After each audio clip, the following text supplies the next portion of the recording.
लोहारगल का मतलब लोगों के लिए भिन्न भिन्न हो सकता है, पर हमारे लिए कुछ खास है।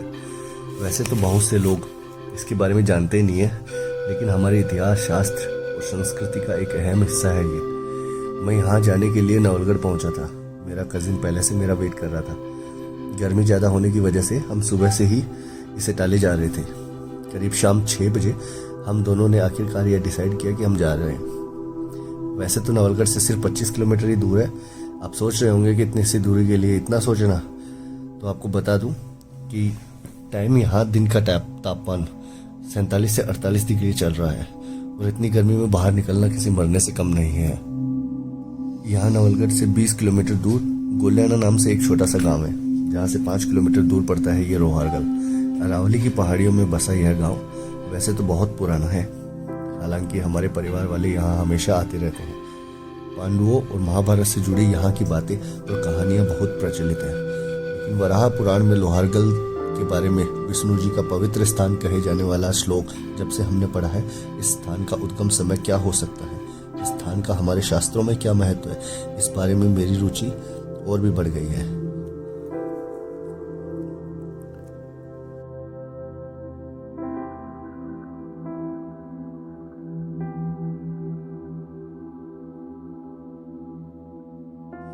अरावली की पहाड़ियों की ओट में छिपा ये छोटा सा गांव है, जहाँ करीब 80 से 100 घर होंगे।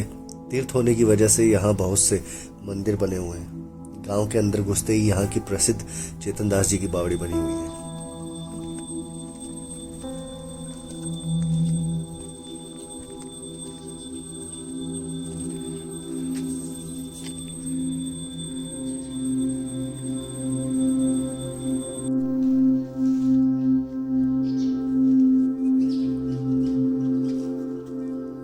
चेतन दास जी की ये बावड़ी चेतन दास जी ने 1372 विक्रम संवत में बनवाई थी, जो लगभग 1318 ईस्वी में आती है।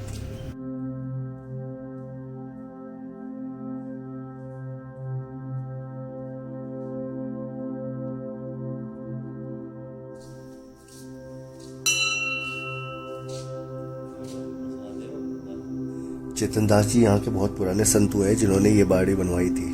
वो एक वैष्णव थे। उनके मंदिर का हमने दर्शन किया। अब हम मुख्य मंदिर की तरफ हो चले, जहाँ लोहारगल जी के बारे में और अधिक जानने वाले थे। लोहारगल जी को स्थानीय अपभ्रंश भाषा में लोहागर जी बोलते हैं। यहाँ आम के पेड़ बहुत लगे हुए हैं, जहाँ कैरी का अचार बहुत फेमस है। कैरी जिसे कच्चा आम बोलते हैं।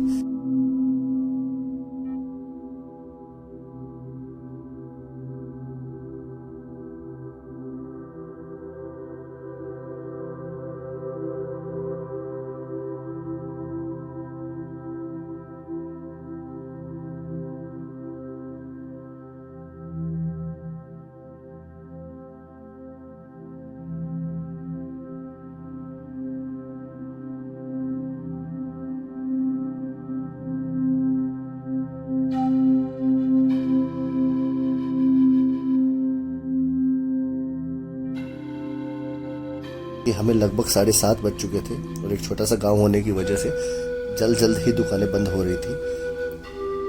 हमने पहले से ही कैरी और हल्दी लहसुन का अचार पैक करवा लिया था।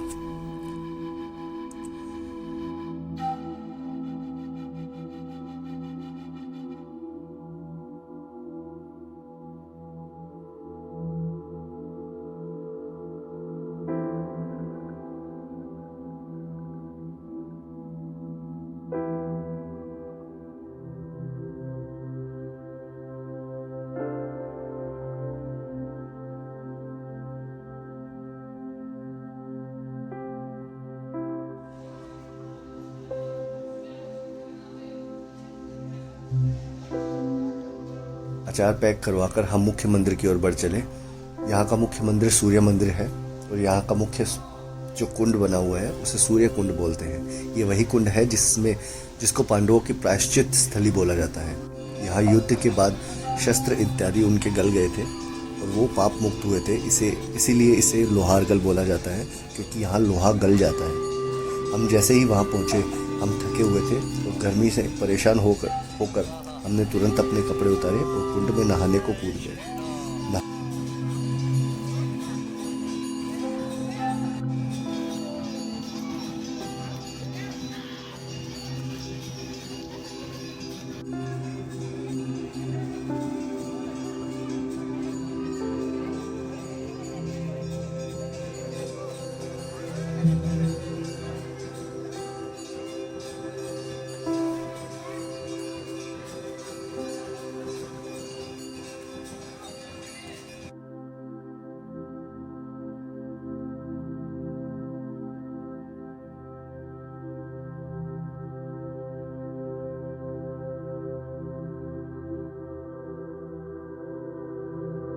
नहाने के बाद हमने गोमुख से पानी भरकर देवताओं का अभिषेक किया और मुख्य मंदिर सूर्य मंदिर में आ गए।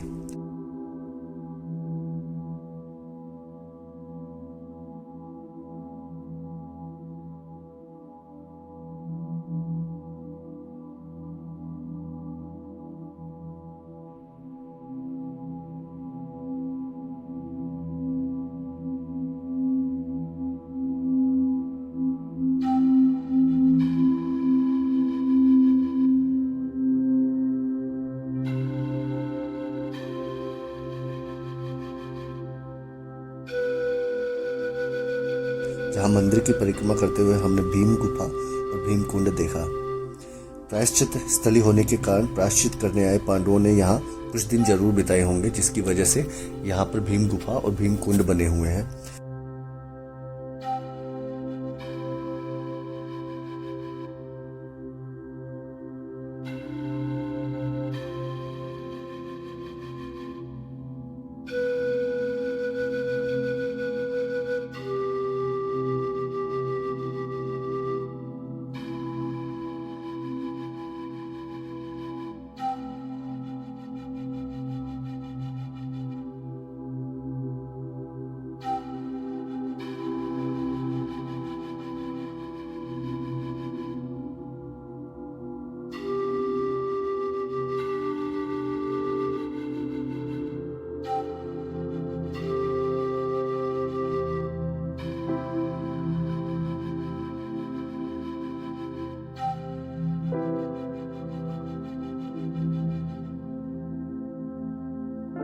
मंदिर में आके हमने वहाँ की पुजारी से अपने लोहागढ़ का इतिहास जानने की इच्छा के बारे में बताया, तो पुजारी जी ने कहा कि वे यहाँ के सहायक पुजारी हैं। मुख्य पुजारी जी अनुपस्थिति के कारण उन्होंने हमें वेंकटेश मंदिर के पुजारी से मिलने को कहा। हम जैसे ही श्री वेंकटेश मंदिर के जाके श्री हरि जी के दर्शन किए तो वहाँ के पीठाधीश श्री अश्विनी आचार्य जी ने हमारी शंका जानी और पूछा। हमारे लिए ये शौक था क्योंकि हमने अभी तक उनसे मिलने या इतिहास जानने की कोई बात नहीं बताई थी। उनके पूछे जाने पर हमने उनसे रिक्वेस्ट किया कि हमें यहाँ का इतिहास बताएं जो हमने वाराह पुराण में देखा था, जो आप उनकी जुबानी सुनिए। मैं स्वामी अश्विनी आचार्य वेंकटेश पीठाधीश्वर लोहारगल धाम से आज आपको लोहारगल के संक्षिप्त महत्व के बारे में जानकारी देना चाह रहा हूँ। हमारे लोहारगल जो है ये सनातन धर्म का अति पौराणिक तीर्थ स्थान है। जिस काल की हम गणना नहीं कर सकते उस काल का तीर्थ है। उस कालखंड में भगवान विष्णु के अवतारों का वर्णन मिलता है। 24 भगवान के अवतार मूल माने गए हैं, उनमें मत्स्य अवतार भगवान का हुआ है। यहाँ इस लोहारगल परिसर का ये 72 किलोमीटर का स्थान है, जिसको हम शास्त्रोक्त कह सकते हैं कि क्षीर सागर का टुकड़ा रहा है। ये इसमें पूरे में जल रूप में, तालाब रूप में, समुद्र रूप में इसको कह सकते हैं। और उस भौगोलिक दृष्टि में भगवान विष्णु ने मत्स्य अवतार ग्रहण किया शंखासुर राक्षस का वध करने के लिए। शंखासुर ने हमारे सनातन धर्म की चोरी करके और इस गद्दी पे, भगवान की गद्दी पे कब्जा करने के मकसद से इस जल में छुप करके ज्ञान प्राप्त करने लगा सनातन धर्म का, वेद पुराणों उपनिषदों का। तब भगवान ने वेदों की चोरी को रोका और सनातन धर्म का बचाने के लिए शंखासुर का वध किया। उसके बाद ये जल बड़ा ही पवित्र हो गया, भगवान के चरण लग गए थे। उस समय शंखासुर ने भगवान से वरदान मांगा कि भगवान आपके चरणों में मुझे रहना है, मेरा अंतिम इच्छा समझ करके मेरी पूरी करिए। तो भगवान ने उसको शंख आकार बना के अपनी सेवा में धारण किया। तब से हमारे सनातन धर्म में शंख पूजा में काम आता है भगवान विष्णु श्री हरि के सेवा में। उसके पश्चात ये जल इतना पवित्र हो गया कि इसके दर्शन मात्र से कोई भी जितना भी घोर पापी हो वो इसमें दर्शन किया और भगवान के सीधे ब्रह्म लोक में जाने लगा।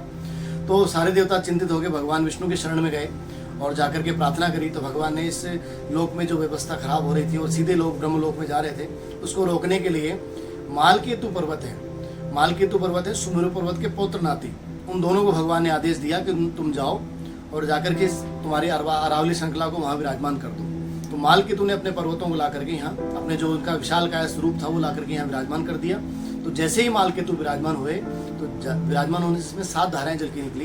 प्रथम धारा के रूप में लोहारगल तीर्थ माना जाता है, जिसका नाम अलग कारण से पड़ा है, आगे बताऊंगा आपको। उसके आगे किरोड़ी है, जिसका शुद्ध नाम कर्कोटिका है। फिर शाकंभरी माता है, नागकुंड है, टपकेश्वर है, सौभाग्यवती है, खोरी कुंड है।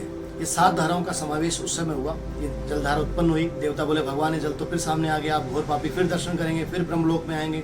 भगवान ने कहा इन सातों के गुण धर्म अलग अलग होंगे, इनकी यात्रा करने से मोक्ष प्राप्ति होगी, ना कि सीधे ब्रह्मलोक में आने का मार्ग खुला रहेगा। तो मोक्षदायी तीर्थ इसको माना गया। मोक्ष प्राप्ति के लिए सीधा मार्ग मान करके लोग यहाँ दर्शनार्थ आने लगे। उसके पश्चात हम बात करते हैं कि ये सातों धाराओं का जो स्थान है, इस स्थान में भगवान परशुराम जी ने जब क्षत्रियों का मानमर्दन किया था 21 बार अपने पिता का अपमान का बदला लेने के लिए, तब उन्होंने यहाँ आकर के हजारों वर्ष तक तपस्या करी भगवान से। और जो भगवान का स्वरूप था उसमें मूल भगवान विष्णु स्वरूप है, भगवान शिव हैं, इनकी उपासना करके और अपने प्रायश्चित के लिए उन्होंने यज्ञ करने का निश्चय किया। भगवान विष्णु से स्वर्ण की मांग की, तो भगवान विष्णु उस समय तिरुमला में अवतार ग्रहण कर चुके थे। तो भगवान ने वहाँ से जो कुबेर जी से धन लिया था उधार, उसी में से थोड़ा स्वर्ण भगवान वेंकटेश ने परशुराम जी को दिया और उसी से उन्हें यज्ञ वेदी का निर्माण किया और सब देवताओं को आमंत्रित किया। उस यज्ञ में भगवान शिव, भगवान सूर्य, भगवान नारायण स्वयं पधारे, भगवान वेंकटेश स्वरूप पधारे और सब देवताओं ने यहाँ यज्ञ के साक्षी होकर के यज्ञ पूर्ण करवाया। तो यज्ञ के बाद में अब स्नान के पश्चात 2 जातियों का उद्गम यहाँ से हुआ। तीसरा ऐसे महेश्वरी समाज उत्पत्ति हुआ। पहला खंडेलवाल ब्राह्मण, उन्हीं से फिर खंडेलवाल वैश्य, फिर तीसरा महेश्वरी समाज। तीनों के अलग अलग कारण से अलग अलग कथाएं हैं, विस्तार से बताया जाएगा अगले वीडियो में आपको। उसके पश्चात यहाँ भगवान सूर्य नारायण आए थे, तो सूर्य नारायण को स्थान अच्छा लगने से वो तपस्या में बैठ गए और भगवान सूर्य ने तपस्या की भगवान विष्णु की। तो भगवान विष्णु ने कहा महाराज पूरा ब्रह्मांड आपका है, आप अपना काल चक्र रोक करके और इस संसार को क्यों प्रभावित कर रहे हैं। भगवान ने कहा मैं यहाँ रहना चाहता हूँ, मुझे आज्ञा दीजिए, परिवार सहित पूरा ब्रह्मांड मेरा है लेकिन वो मेरा कार्य क्षेत्र है। तो भगवान ने यहाँ से पत्नी विराजमान हो गए, इसलिए भगवान सूर्य की यहाँ प्रधानता मानी गई। भगवान नारायण स्वयं यहाँ साक्षी रहे, भगवान नारायण का तीर्थ माना गया। तो यहाँ पे भगवान नारायण के तीर्थ में भगवान सूर्य, शिव और भगवान वेंकटेश का यह दर्शन हम कर रहे हैं। उसके पश्चात यहाँ ये पर्वत हैं जो मालकेतु पर्वत है, विराजमान हुए थे। इसके 7 धाराओं की परिक्रमा यात्रा का समावेश बना। धीरे धीरे कालांतर में लोग यहाँ दर्शनार्थी आने लगे, परिक्रमा करने लगे और अपने मोक्ष के लिए जाने लगे, भगवान के दिव्य चरणों की ओर जाने लगे। हम बात करते हैं लोहारगल नाम कैसे पड़ा। लोहारगल नाम पड़ा इस मुख्य धारा की बात कर रहे हैं। लोहारगल नाम पड़ा पांडवों के दूसरी बार आने पे। प्रथम बार पांडव जब आए थे तो यहाँ पांडवों को अज्ञातवास के बाद पांडवों को आने का सौभाग्य मिला। पांडवों ने अज्ञातवास में विराट नगर में छुपे थे, वहाँ उन्होंने कीचक राक्षस का वध किया। कीचक राक्षस को मारने के बाद का कुछ समय यहाँ आकर के पांडवों ने छुप के व्यतीत किया। 13वां वर्ष का अंतिम समय कह सकते हैं। और उसके बाद पश्चात यहीं पे पांडवों ने सौमवती अमावस्या को श्राप दिया। उनके पांडवों ने यात्रा करने के पश्चात कहीं भी ऐसा चमत्कारिक प्रभाव कहीं भी देखने को नहीं मिला। इस स्थान में आए और ये स्थान उनका पहले से देखा हुआ था और यहाँ आकर के उन्होंने जब अपने शस्त्रों को जल में छोड़ा, नारायण के इस तीर्थ में भगवान की उपासना आराधना करी, तो यहाँ उनके शस्त्र जो है पानी में गल के तैरने लगे और उनका पाप रूपी जो भार था पांडवों का वो उस शस्त्रों के माध्यम से खत्म हो गया, नष्ट हो गया। जैसे कि भगवान ने पच्चिन बताया था उस रूप में उनके यहाँ शस्त्र गल गए। तब से इसका नाम पड़ा लोहारगल। लोहे की अर्गला स्वरूप, अर्गला मीन सांकल, हमारे मारवाड़ी में कहते हैं सांकल जैसे मोटे मोटे पाप हम यहाँ पे पांडवों के कट गए, इसलिए इसको लोहारगल के नाम से जाना गया। लोहारगल इस तीर्थ विशेष जगह विशेष का नाम है, ना कि कोई देवता विशेष का। यहाँ के अधिपति भगवान नारायण है। भगवान नारायण के रूप में सूर्य नारायण भी यहाँ विराजमान है। सूर्य नारायण का मूल मंदिर माना गया है और यहाँ पे भगवान अन्य प्रकार के देवालय जो प्राचीन समय से विराजमान है, भगवान लक्ष्मीनारायण के, भगवान शिव के, भगवान वेंकटेश के और मालकेतु पर्वत का कई मंदिर यहाँ विराजमान है। सभी के दर्शन करना यहाँ अनिवार्य है क्योंकि भगवान यहाँ स्वयं साक्षात पधारे हैं यज्ञ में और सब देवता जहाँ बैठे हैं उन्हीं के स्थान वहाँ वर्तमान में विराजमान है। सबके दर्शन करके पुण्य लाभ अर्जित करते हैं और इस तीर्थ के माध्यम से जाने अनजाने में जन्मांतर के जो भी पाप हैं, दोष हैं, उनकी निवृत्ति होती है। इसलिए इस तीर्थ में आकर के यात्रा की जाती है। जय श्री नारायण। जय श्री नारायण। अभी आपने बताया था कि 7 धाराएं यहाँ से निकलती हैं और आपने बताया कि 7 धाराओं की जो परिक्रमा करता है या फिर जो उनके दर्शन करता है वो पाप मुक्त हो जाता है। तो 7 धाराओं का दर्शन जरूरी है या फिर 1 या 2 जैसे लोहारगल या शाकंभरी जाकर भी पाप मुक्त हो सकता है? देखिए 7 धाराओं का महत्व इसलिए जरूरी है कि इस तीर्थ की शाखाएं हैं वो, और इस तीर्थ की वैसे गणना की जाए शास्त्रों तो ये तीर्थ गुरु तीर्थ के रूप में माना गया है। हमारे सनातन में 68 तीर्थ प्रधानता में दिए गए हैं। 68 तीर्थों का गुरु तीर्थ लोहारगल दिया गया है और राजा तीर्थ पुष्कर दिया गया है। तो हमारे 4 धाम यात्रा में भी हम लोहारगल और पुष्कर जाना अनिवार्य मानते हैं। 4 धाम यात्रा करके आते हैं तो समापन इन दोनों तीर्थों के माध्यम से करते हैं। और ये 24 कोस की यात्रा का बात है, ये है कि हमारे सनातन में इसकी जो परंपरा बनी है, भगवान शिव ने ये प्रथम यात्रा की है, तब से परंपरा यात्रा की बनी हुई है। भगवान शिव ने ये नारायण की जो क्षेत्र की परिक्रमा की है उसके बाद ही ये यात्रा प्रारंभ हुई है। जी महाराज जी, बहुत बहुत धन्यवाद इतनी जानकारी के लिए। जैसे बचपन से मैं यहाँ पर आता रहा हूँ और मेरे लिए ये स्थान ऐसा है कि हालांकि इसके बारे में मुझे इतना पता नहीं था, लेकिन हमेशा मम्मी पापा के साथ में आता था बचपन में। यहाँ पे दिन भी गुजारे हैं, 1 दिन 2 दिन यहाँ पर रह के जाते थे। सामने वाला मंदिर जो वीडियो में है उस पर हम रात बिताते थे। लेकिन मेरे लिए ये हमेशा से एक क्यूरियोसिटी थी कि मैं इस मंदिर में आऊँ और इसके बारे में जानूँ। जब मैंने पहली बार बड़ा पुराण में इसके बारे में इसका जिक्र सुना तो मेरी क्यूरियोसिटी ज़्यादा बढ़ गई। तो मैंने चाहा कि इसके बारे में एक वीडियो बनाऊँ और इसके बारे में पूरा जानने की कोशिश करूँ कि हमेशा ऐसी जगह जहाँ पर मैं बचपन से आता रहा हूँ उसके बारे में मेरा एक अबोध ज्ञान जो परिपूर्ण हो सके।